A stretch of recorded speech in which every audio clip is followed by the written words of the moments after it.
And here we go. We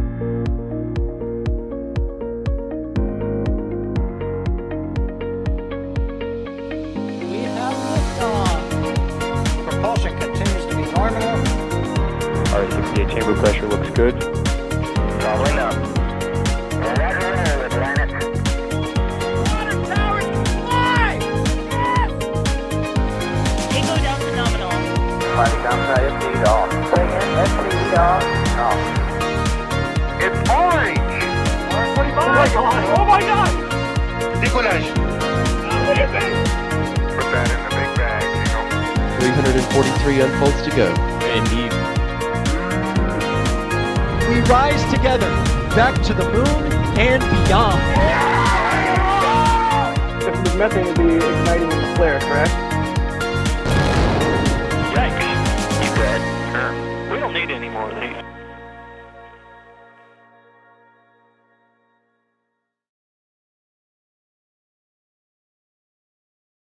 Good evening. We are back once again taking a live look at Space Launch Complex 40 at the Cape Canaveral Space Force Station in Florida, where SpaceX is ready for round 2 in trying to launch the Starlink 6-37 mission. You can see the Falcon 9 already out on the pad. Fueling has begun. That means our broadcast is also underway. And I am Sawyer Rosenstein. I will be your host for this evening's countdown. But, of course, I am not alone. I am joined by a fantastic team of talented talkers, including Alejandro Cantorilla-Romero. Alex, how's it going? It's the TTT, right? A team of talented talkers. Yep. I love alliteration. I'm neither.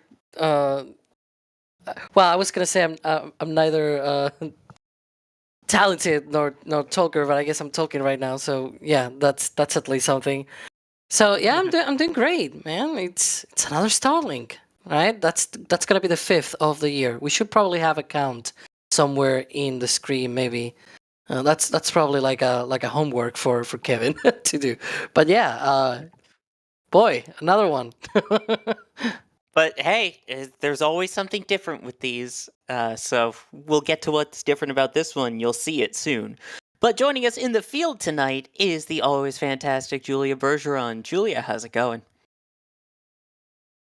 Good evening, Sawyer. It is Sunday Fun Day, and I do believe the clouds have rolled off far enough away for our booster to start getting frosty. So yesterday my guess was winds, today my guess was thick clouds, and I'm really hoping we get to see a rocket go to space. Same, especially with this view on your screen right now being provided by Max Evans out in the field, who will be doing some of the camera work out there, including this monstrous zoom lens, which I'm excited to see what that's able to capture as Falcon 9 goes uphill. I mean, we've literally been watching the frost just start to inch up with this amazing zoom. And of course, the person who's getting all these camera views together and getting them on the screen for you and everything you're about to see tonight is Jay Keegan, who is pushing the buttons and pulling the levers. Alright, so at this point now, there's been a few delays tonight for this mission, but we are continuing to target a T0 of 8:52 p.m. Eastern Time, a little under 27 minutes from now. Alex, can you kind of give us a brief rundown of what happened yesterday with the launch attempt and what we can expect today? Yeah, so they were sort of going to one of the many attempts that they had yesterday. They have these 4.5 long windows, right? And so they target multiple T0s and everything. And we went live for one of them, expecting them to be able to launch during that one, and then they delayed. And they delayed to a later T0, and then in the meantime, like in the lead to that, they scrubbed. And so we don't really know what happened. SpaceX never said what was the reason for the scrub. We think it might have to do with the weather, because it didn't seem like it was that good yesterday. But today, it probably is a little bit better, at least around the time that we are right now, because they went for fueling. So you can see there the booster is getting colder, it's getting frosty. So they're already loading propellant onto the booster, and there you can see the sort of the forecast from the Space Launch Delta 45, and there you can see that the weather probability. So that 15% is actually the probability of violation. So that's the opposite of the one that you want to hear. That means it is 85% good chances of weather. So the problem is if they were to attempt a launch tomorrow, that's why we wanted. First, we wanted to launch today just so we can get on with it, right? But also because tomorrow there's even worse weather. It's 80% probability of violation. So that means only 20% chances of good weather for tomorrow's attempt. We don't want that, so let's do it today. It's going to launch today. That's what we hope for. Exactly what we're hoping for. And we are also hoping to see the booster, after it lifts off, come back for a beautiful landing out at sea. And Julia, would you be kind enough to tell us a little bit about the booster and tonight's recovery vessels?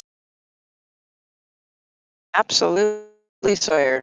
So tonight is booster 1073, and it will be making its 12th flight. It started off with SES-22. It has flown a few named missions: Hakuto R, Hipposat, Amazonas Nexus mission, CRS, and 7 other Starlink missions. We are looking for this one to go downrange on that lovely southeasterly trajectory that we love so much this time of the year. And they're about 630 kilometers, hopefully landing on a shortfall of Gravitas. Now, yesterday we did I'm going to make interrupt you note for that just one quick second here, because I think someone forgot to turn auto-tune off on your voice there. It was coming in a little bit jumpy. So I know you've got things that you can kind of check with that, and we'll get back in a second. But yeah, this is another almost record-setting booster here with the flight cadence picking up. Hopefully things are a little bit better now, Julia. Should we give you another shot? I apologize for interrupting you there. welcome to the lovely cell coverage in Titusville. Sorry there, folks. Much better. Awesome. See, amazing what just a few bars can do. Maybe T-Mobile She will went be back on... to robot, I think. Well, ladies and gentlemen, when you see all the advertisements for Florida with all the sunny weather, as Chris B likes to say, they always lie because you get the clouds and there's apparently bad cell reception. That's one of my afraids. I don't know. Like, I'm afraid of going to the US and not having good connection. It's so common here. So yeah. Anyways, I guess that sort of leads to another question that I saw on whether this launch is carrying direct-to-cell Starlinks.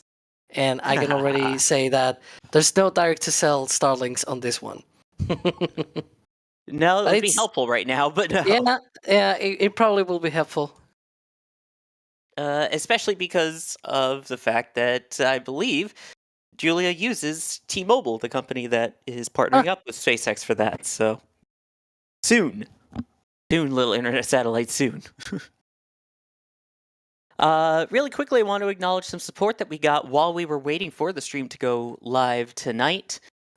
So Grumpy Koala, thank you for becoming a Capcom member. Capcom and above get access to the Discord. Tara, thank you for becoming a Pad Rat member. Connie, thank you for becoming a Pad Rat member. RC Horseman, thank you for gifting 5 Red Team memberships. And then another 5 Red Team memberships. And then Apocalypse Cow gifting 5 Red Team memberships. Wow. If you did get one of those gifted memberships, please thank them, because we appreciate more people getting a chance to see all the awesome perks that come with being a member. And Steve saying, no scrub or I scrub you. It feels like in Soviet Russia, rocket scrub you, but anyway. Not getting to that point just yet. So kind of just to reiterate a little bit what Julia was saying is that tonight's launch is going to be going southeasterly trajectory, where it will land on the drone ship. And again, the payload fairings will likely also be recovered by the assets downrange. There you can kind of see the trajectory going southeasterly near the Bahamas, and then that area of where the drone ship is kind of expected to be. Now, we're also expecting in the next couple of seconds a major milestone. Alex, can you tell us about the best vent? Dun, dun, dun. I'll try to be shorter than this morning with the Vandenberg launch. So yeah, we're gonna see it very, very shortly. There you go. That's the vent. It's right behind the crew tower. That's weird. But yeah, you can see that T-minus 20-minute vent. That is the vent that they use to chill down the propellant lines, the liquid oxygen line, to the second stage in preparation for loading the liquid oxygen onto the second stage, which should happen in about 3.5 minutes. Now, I will mention another thing. This is totally separate though, with the sort of the trajectory map that we had before. I know Julia mentioned yesterday when they tried this launch yesterday, and it eventually scrubbed. But when they tried it, Julia mentioned that the a Shortfall of Gravitas drone ship had arrived to the landing zone within 48 hours from leaving port, and that is a really amazing thing to point out, because that means with that tug. By the way, the tug that they're using, I think it's called Signet Warhorse or something like that. It's some weird name, but it's also like something out of the Lord of the Rings or something. But anyways, and so it kind of sounds like it, to be honest. But yeah, and so this is a big tug with a lot of power, and it basically, like, one of the times where I looked up marine traffic, it was at 8 knots or something like that, or 9 knots. I used to see something more like 5 to 6 with drone ships, so it was like 25% faster. So we're arriving in about 2 days. But also that means that today, even with this 1 day delay, it should be the shortest amount of time between landings on a Shortfall of Gravitas. So, and I think of any drone ship at all, I will have to check that out. But I know it's going to be the fastest or the shortest amount of time, I guess, between landings on a Shortfall of Gravitas. That's amazing. And speaking of amazing recoveries out in the water, Julia, I believe you have another cool fact to share. I hope you all can hear me, but I just wanted to let you all know that SpaceX has achieved over 300 fairing reuses. So going from the days where we tried to literally catch fairings to actually achieving 300 is pretty awesome. Well, yeah, it's amazing. 300 fairing recovery here. That's unbelievable. As you mentioned, the original plan, they had Miss Tree and Miss Chief, which were literally giant nets that they would sail out to the recovery area and then hopefully catch it. And eventually they realized, it's smarter probably just to put a parachute inside the fairing with a little bit of control on it, have it splash down, and then have Bob or Doug, one of the assisting vessels there, scoop them up and then refurbish and fly again. All right, let's see. A reminder, if you have any questions, you can tag us at NASA Spaceflight, and we will do the best to answer as many of them as we can. Kanan, I hope I'm saying that right. Alex, I'll put this one to you. Do you know why there were only 22 Starlink payloads from Vandy while there are 23 from the Cape? Mm-hmm. Yeah, so it has to do with the orbit that these satellites arrive to. So SpaceX is currently approved to launch Starlink satellites into 33-degree inclination, 43-degree inclination, and 53-degree inclination. That is sort of the angle between the plane of the orbit and the plane of the equator. So that's sort of more or less what it means. And the ones that are being launched from here, from Florida, they are being launched into a lower inclination. That means that they can take more advantage of, first, the rotation of the Earth. Because when you go, for example, in a polar orbit, the rotation of the Earth, it's actually counterproductive, or kind of whatever the name it is, to be fair. I don't really remember the word. But it's basically not good for the trajectory of the rocket, because you need to fight against it if you want to go into a polar orbit. So the higher the inclination, you got to fight against that sort of velocity that the Earth rotation imparts on the rocket. And so it loses a bit of performance if you go into a higher inclination. And therefore, from Vandenberg, where they launched to 53-degree inclination, it's 10 degrees more of inclination, they lose a little bit more performance from the rocket. And that also means that they basically cannot carry that extra satellite that they can from here from Florida. So that's mainly the reason. There's probably a few other things to mention. Maybe, like, for example, here, they may even be able to do 24 if they were not having to do a dogleg. Because from here, they have to do a dogleg. Whereas from Vandenberg, they actually go just straight and hugging the coast of Baja California. Whereas here, they more or less do some sort of dogleg around Bahamas. So maybe in that case, they could even, maybe, I don't really have worked out the numbers, but maybe they could even give up to 24. But that's another thing to mention as well. And I'm being told it was K9, so hopefully that was correct this time. But thank you for the question. Here's another one. Campbell asking, can I see the flight from West Palm Beach? So we get asked a lot, we show the trajectory, but where is it actually visible from? We have a fancy little animation here that'll help it out. So this is from pad 40 there. The clock will be how soon after launch you'd be able to see it. So if you're within that red circle, keeping an eye on that clock on the bottom, that's about when you would start to see the launch itself. So there's Daytona Beach in Orlando at T+1 minute. It starts hitting right where you're talking about, the West Palm Beach area, about 90 seconds or so after. You got Tampa, you got Jacksonville, all the way down towards Miami, of course, over in the Bahamas as well. So essentially, if you're anywhere within that red circle, there is a chance to see the launch this evening. And look at that, even continuing onward towards the Bahamas with the second stage and potentially some of the entry burns of the first stage booster as well. Huge shout out to the team for making this. I think this is super cool and super helpful, hopefully, for people, especially along the Florida coast, for those southeasterly trajectory ones of what to look for and when to look for it. I've already had some homework for the team about this.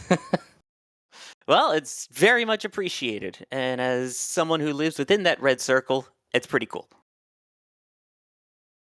All right. Want to thank a couple more people here as we are now under 13 minutes until the scheduled liftoff here. Blushy Boy, thank you for gifting a Red Team membership. Sideshow Bob, thank you for gifting a Red Team membership. Jeff Lecco, thank you for becoming a Red Team member. And Apocalypse Cow, thank you for gifting 5 more Red Team memberships. Loving the support from everyone tonight. Thank you. Let's take another question here. Here's an interesting one.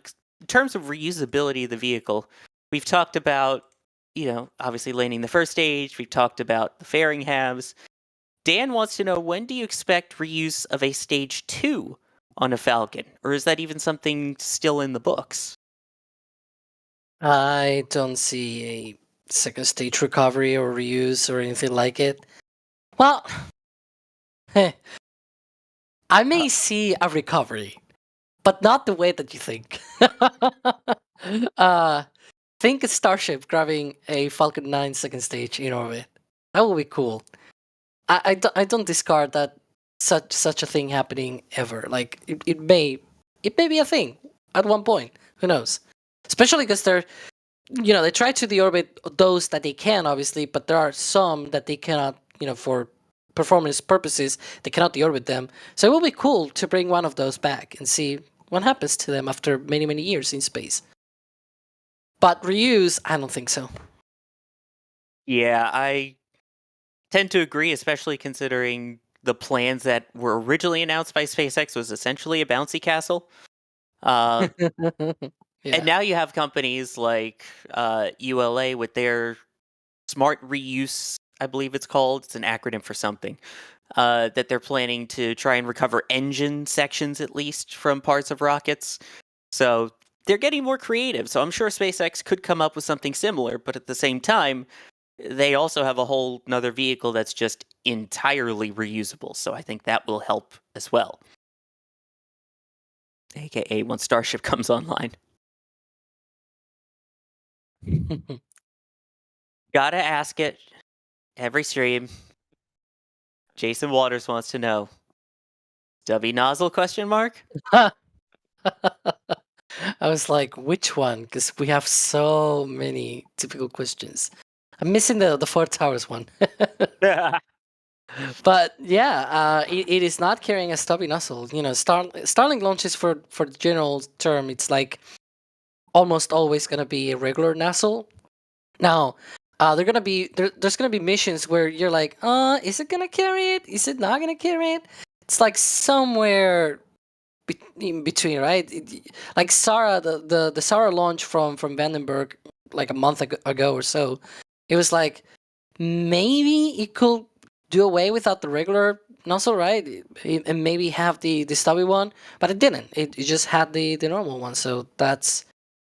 But there's not a lot of those. Usually it's either yes, it's gonna carry a stubby nozzle, or like today where it's like no, it's not gonna carry it. There's very little missions that are sort of in between.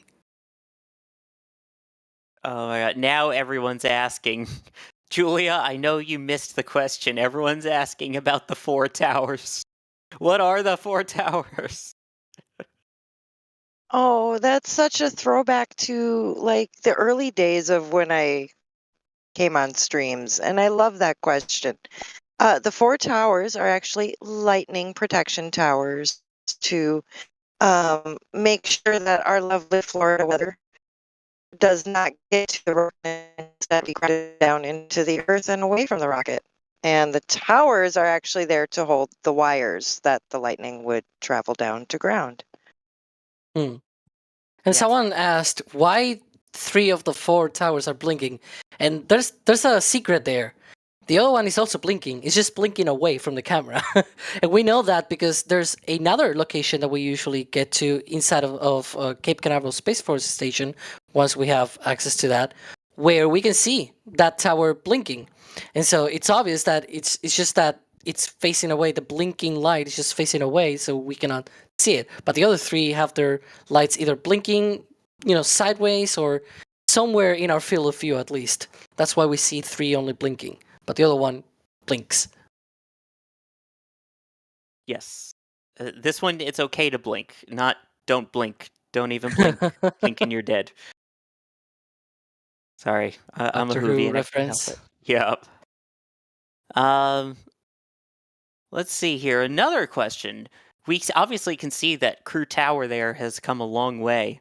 While we're talking about towers, I saw someone asking, when do you think we'll finally see crew flying from Pad 40? What do you think, Alex? Well, hopefully later this year. My hope it's maybe by spring or summer we may see.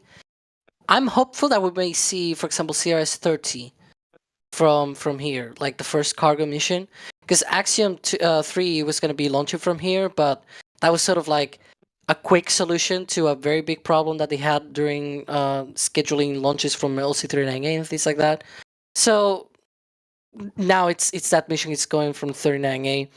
I see probably CRS-30 being the first cargo mission, cargo dragon mission from here, and then them using, for crew maybe in the spring with Polaris Dawn, or maybe, I don't know, Crew 9 in the summer.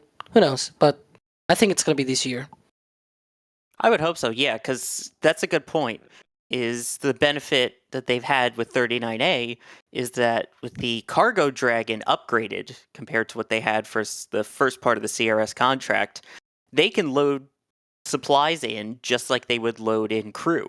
So all of the quote-unquote late load payloads, the things that are either live animals or temperature sensitive, things like that, you literally walk down the astronaut walkway there and just plop them inside the capsule and close it up. So you get that benefit for the resupply missions. It used to be you had to lay it down on its side, then there was a special truck that came up to it, you had to open the hatch with this little hood over it. It was quite complicated. I missed that one. That was fun. It kind of was fun, but yeah, this is a lot easier for sure. Oh yeah. Now we are under 6 minutes. At 7 minutes, the engine chill should have begun, and we now do have confirmation that engine chill has started. So, Alex, can you kind of just run us through what we can expect here in the last parts of the countdown now? Yeah, so the next thing that we're gonna see at least is gonna be the stromback retraction. So basically the structure next to the rocket that supports all of the fueling for the second stage, a lot of other things as well that will be too long to mention right now. That's going to be retracting 1.8 degrees away from the rocket. The top cradle arms will open, then it'll retract that 1.8 degrees. We'll go through the last few stages of the countdown of the fueling of the rocket. Basically, the first stage will be will wrap up the load of liquid oxygen load around T-3 minutes, and then about a minute later we will see the same on the second stage with the end of the liquid oxygen load on that second stage, and that'll wrap up the load of propellants on Falcon 9. So after that, we're going to see a T-1 minute, the transition from the ground computers to the onboard computers for the control of the countdown at T-1 minute. That is what is called Falcon 9 is in startup. And then we will go through the final minute just as we usually do with the go for launch and the engines igniting and hopefully a liftoff in about 4.5 minutes from now. And with that, Julia, I know we've had some connection issues with your voice, but I know you're going to have awesome connection with the camera, so we're going to let you get set up for your shot, and we'll check back in with you after launch. Sounds great, Sawyer. All right, now approximately 4 minutes to go until liftoff, so I want to just hit our last bit of support before launch. Don't worry, we'll keep thanking people after. I just want to address these now. Minecraft Charles Gaming, thank you for becoming a PadRat member. James, thank you for gifting 5 Red Team memberships. Apocalypse Cow, more gifting. 20 this time gifted Red Team memberships. Unbelievably generous. Thank you, thank you. Omar saying, every time I watch these launches, it makes me so proud. Even though I haven't contributed, I feel so proud to be a part of this generation's humanity. The fact that you're here and watching and sharing your love of it, that does just that. That helps spread it. And then Richard Cochran with the 20 pounds saying, good luck for tonight, everyone. Thank you very much. And of course, obviously, SpaceX keeping an eye on all of their systems as we keep an eye on all of our cameras now here. So we approach about 3 minutes until liftoff.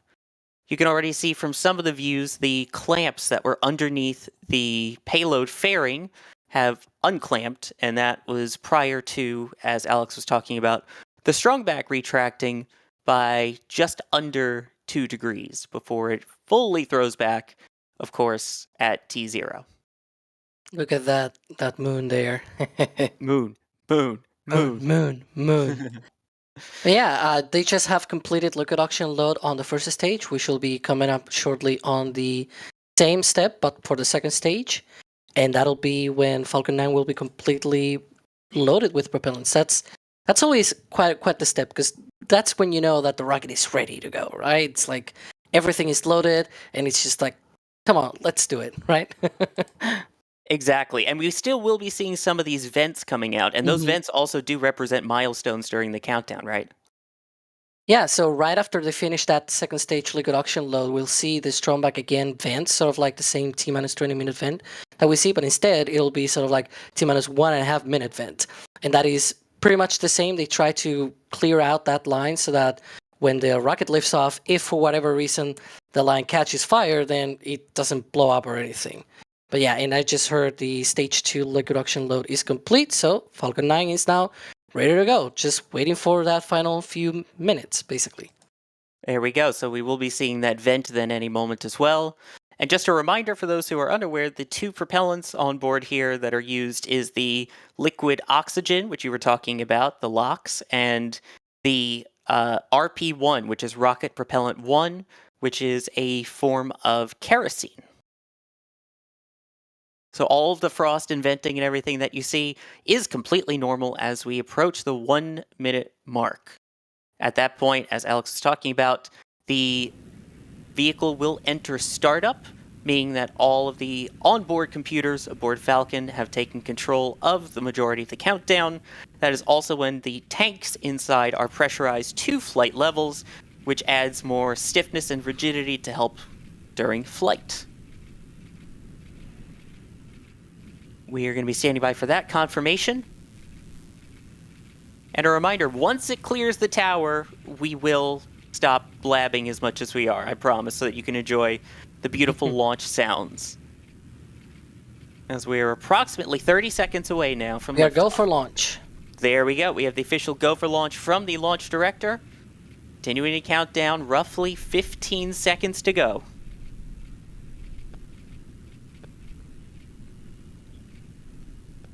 Approximately 10 seconds. Again, it's going to take a little bit for the sound to get to our microphones, but hopefully you will enjoy it as we keep an eye out for the green flash at the bottom of the rocket, which will mean engine ignition. Like so. And liftoff. Liftoff of Starlink 637 with 23 more internet satellites. Go V2 Mini, go.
That was one of the loudest launches in quite a while, especially still being able to hear some of that rumble at 1 minute 50 seconds into flight.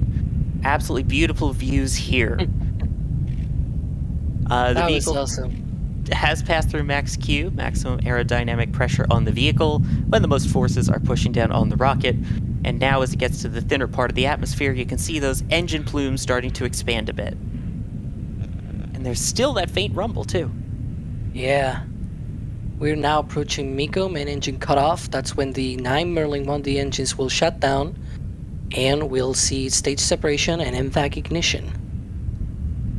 Yep, 3 Here we events in go. quick succession. So there is MECO.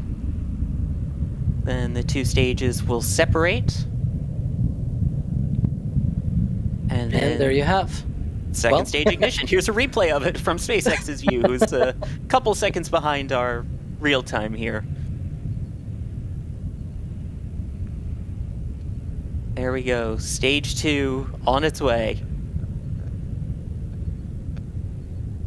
Now the first stage will continue on its current trajectory for now, but will orient itself to get ready to land on the booster, or on the drone ship, excuse me, about 630 kilometers downrange from where it took off. Meanwhile, the second stage will continue to fire till about T plus 8.5 minutes or so, bringing those Starlink satellites to orbit.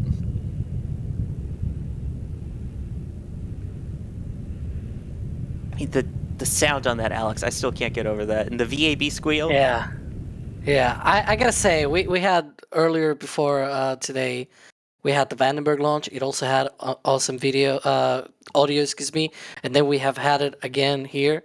I don't know. Maybe a bit of a challenge for Max. Maybe he can track all the way to Seco. This is his Jack. track, I believe, right now. Yeah, this is his. You can sort of notice because it's handheld, so it's a bit more shaky. But bear in mind, this is with a rocket that is moving currently at about 3 kilometers per second, and it's hundreds of kilometers away. So Yeah, just a minor detail there. yeah, Uh, right. It's nothing. Yeah, and at this point as well, the fairing halves should have separated too. So we're continuing on with the mission as planned. So the next step will be for the first stage, the entry burn. That entry burn will help slow the vehicle down by, so we like to say, fighting fire with fire, basically burning into its own exhaust plume there. And that it's about a 20-second-ish burn usually, give or take a couple of seconds. Because keep in mind, all the times that we have here are approximate. The actual calculations are being done by the rocket in real time on the vehicle of if we need to add a couple tenths of a second or a second here or there based off of real telemetry.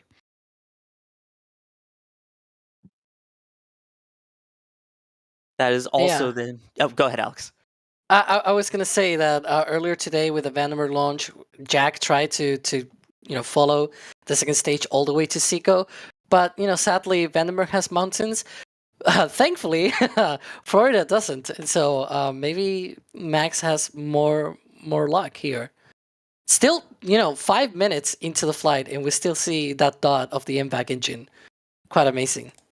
The record to beat is Jack's 7.5 minutes from earlier this morning. But most importantly, everything on the vehicle continuing to go smoothly. You could see a little bit there from the SpaceX feed on the bottom left that its altitude is decreasing, so it is on its way back down ahead of the burn, which is a 3-engine burn. Correct, Alex? For the entry burn? They ignite the center engine, then 2 other engines. They keep those 3 for a little bit, and then the shutdown sequence is sort of the same. They shut down those 2, and then the center is shut down. And then you can see the center engine igniting, and then all 3. And there we go. And again, this is about 20 seconds. This slowing the vehicle down dramatically, as you can see by the numbers in the bottom left there.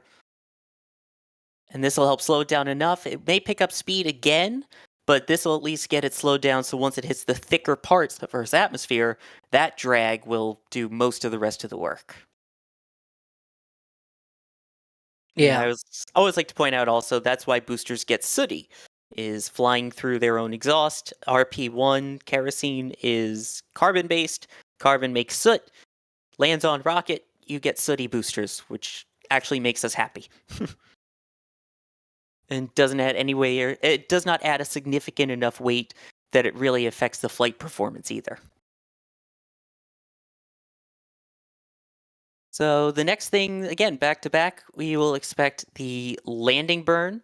That will be the final burn to slow itself down to gently land on a shortfall of Gravitas, the drone ship downrange. And then a few seconds after that, we should have SECO 1, which is second engine cutoff 1. That is when the engine you see on the right side of your screen, the Merlin vacuum engine, will shut down, completing its first of 2 burns. That second burn, by the way, is scheduled for about 45 minutes after shutdown of that first burn.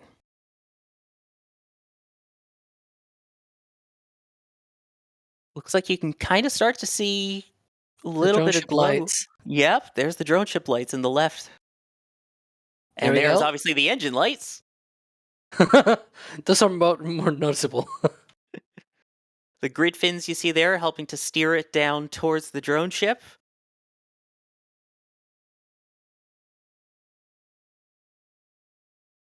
We have landing leg deploy. And touchdown! Another beautiful, successful landing for SpaceX and the Falcon 9 family. Way to go. That is the 198th successful landing since the last landing failure. So the booster was a little bit rocking there on the deck of the Droneship, so... Let's not mention that again. 1058. And you can see that second stage still burning there based on the numbers, and it looks like we have SECO 1. And just based off of past launches, that appears to be good numbers. Indeed. As we take a view of Das's favorite view, the empty launch pad. Julia, we were just talking about the sounds here and how amazing it was for this launch. How was it where you were?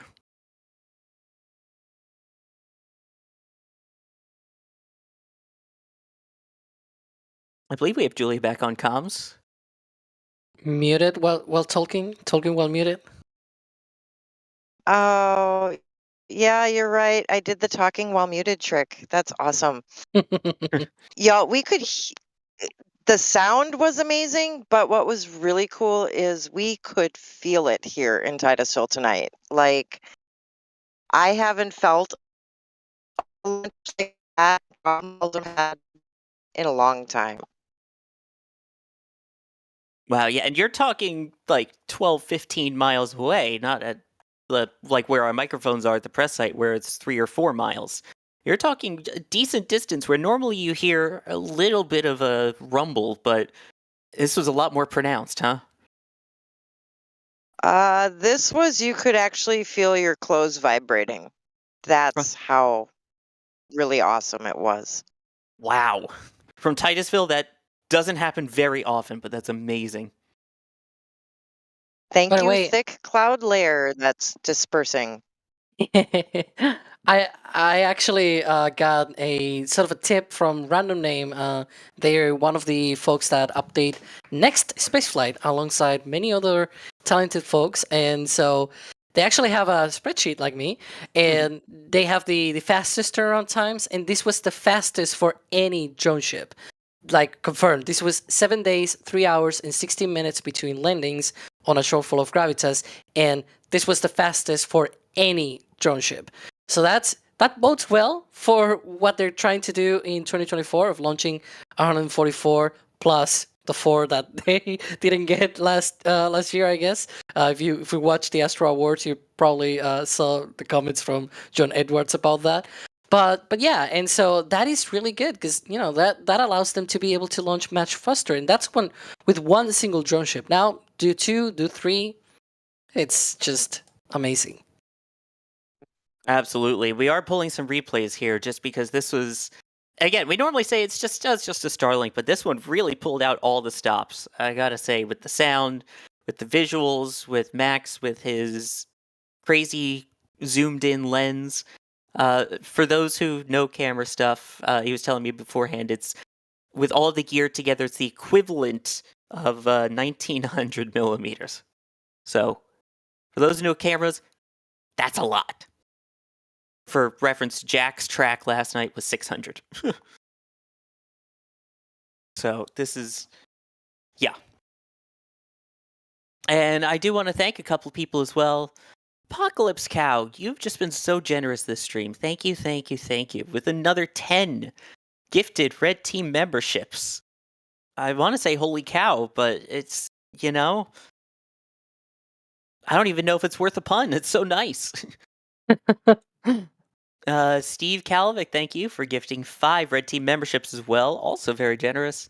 And ARP Takao, thank you for becoming a Red Team member. Unbelievable. Now, while we're getting these replays, I did see an interesting question from someone here, Alex. They're saying, will Starship get sooty from Methalox when it attempts its landings?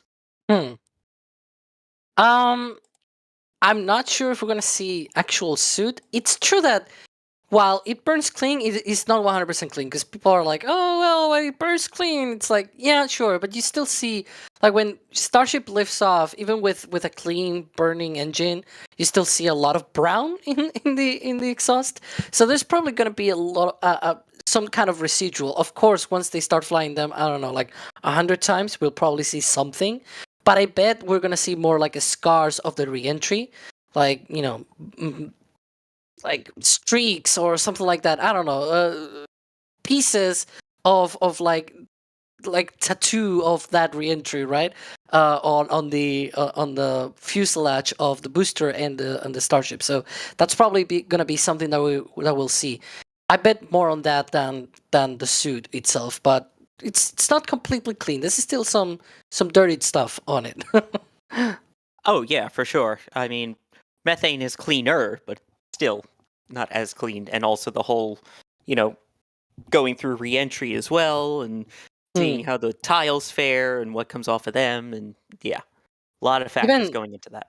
Even the shuttle got a little bit nasty every now and then. Even like the ones that flew a lot, I think Discovery at the end of the life was not very that clean, and it wasn't even re-entering or through its own exhaust or anything. It's just the heat of the re-entry just made a lot of scars on the body. So yeah.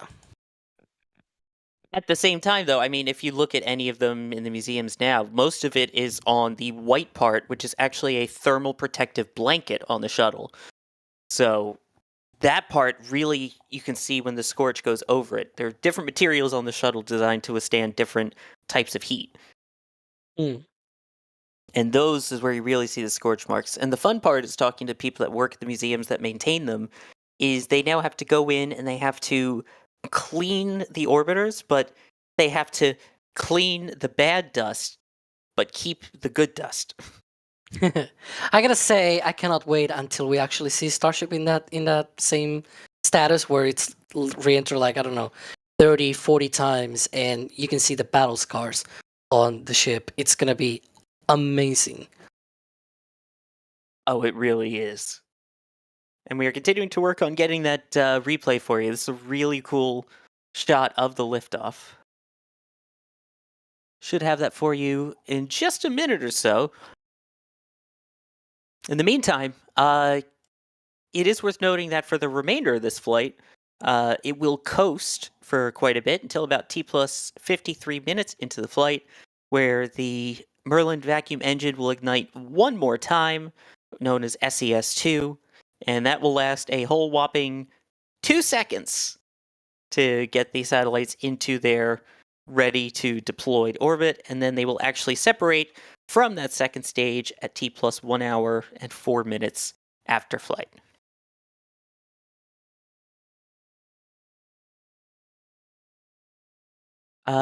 Also, Matt Green, thank you for becoming a Red Team member. Appreciate that. We have Reinaldo Martinez, who said they saw the second stage just before SECO 1 all the way from San Juan, Puerto Rico. Wow. That's amazing. Good one. Yeah, because a lot of times, I'll see the people that were like, oh, I saw it from, the east coast of Florida. I love when people can see it from elsewhere. Even whether it's the Starlink train, the second stage re-entering, the end of the portion of the flight, definitely let us know. Tag us if you end up seeing the launch where you were. But we can't help but take a look at the views from the really up-close ones. So, Jay, I believe you've got that replay pulled up for us.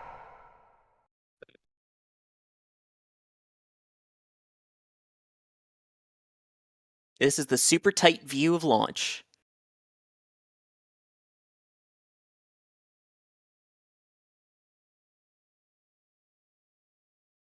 That's so cool. See that shake there? And up with tracking. Again, this one in particular, we do have an auto track camera. This is hand tracked.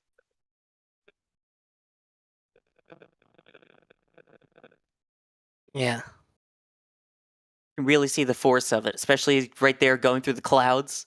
That's one of my favorite things. If there are clouds in a launch, you see it kind of just punch through them. Makes for a really neat effect. And I saw the sort of the feed from Max separate from this, and I saw he reached all the way to T plus 6 minutes and 10 seconds. So, not beating Jack, but still, it was really good. I think it's because there were clouds like the ones that we're seeing right now. So, right, that's case in point. As the rocket goes through the clouds, but Max reacquires it. Yeah, he's just that awesome. It's human track, not auto track. There we go, and there's Max Q as well. Once you start seeing that extra smoke plume there, that's usually a good indication of Max Q. So it is, at that point now, faster than the speed of sound, dealing with the most forces on it. And you can see it there, kind of making it through Max Q. Just look at the That is color so on the cool. flames as well. Yeah. And again, this is not Max with like some kind of super professional rig or anything like it. This is just by hand, which is people think this is easy, but this is not easy. To be fair, No, not easy at all.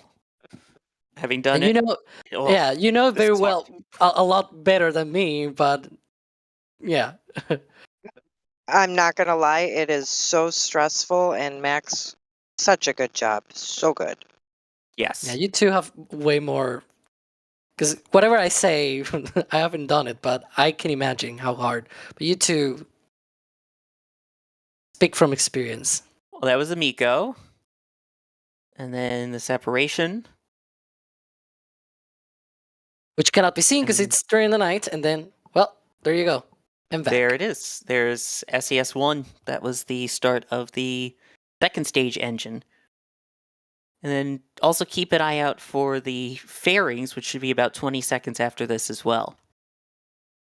And keep in mind, he's looking at this not through a giant TV monitor or like a computer screen like we have. This is just through his camera.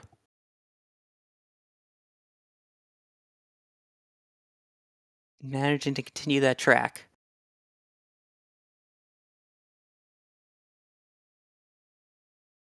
I believe that was the fairings separating right around there. Yeah, I saw the one of the fairing halves interacting with a plume. Because as they separate, they also encounter the exhaust of the MVAC. And so you could see that reaction. Yeah, and you can see it looks like a little bit of it tumbling away Hmm. through that exhaust plume there. But yeah. And then it just keeps going. Absolutely unbelievable.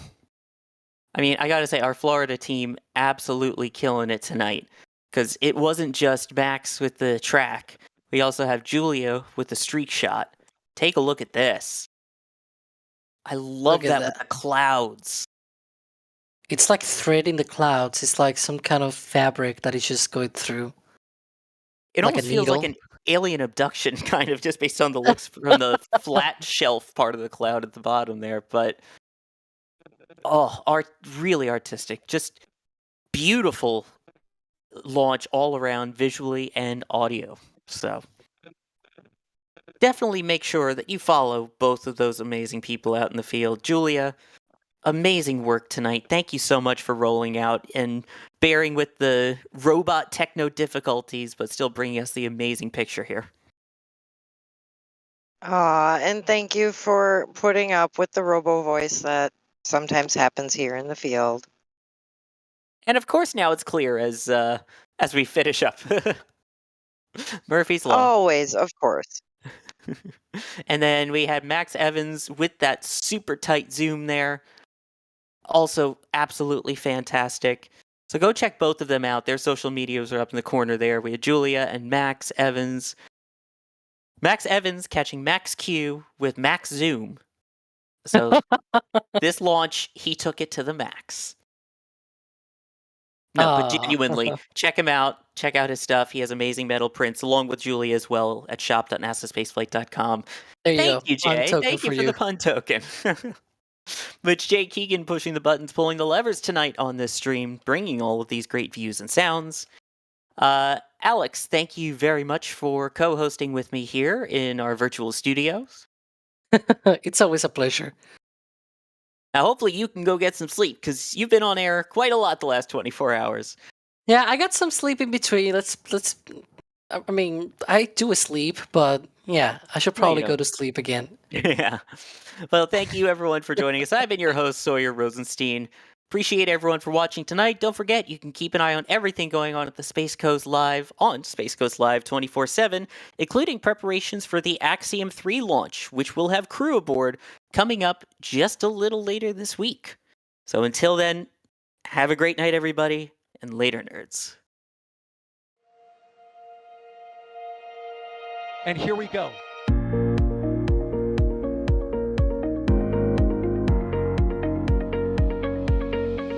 We have liftoff.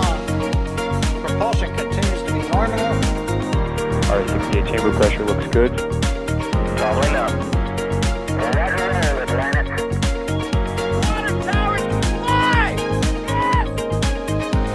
Tango down to nominal. Flight downside ST off. Say again, ST off. It's orange! Oh my god! Oh my god! Decollage. Put that in the big bag, Jingle. 343 unfolds to go. Indeed. We rise together, back to the moon and beyond. This methane will be igniting in the flare, correct? Yikes. You bet. Sure. We don't need any more of these.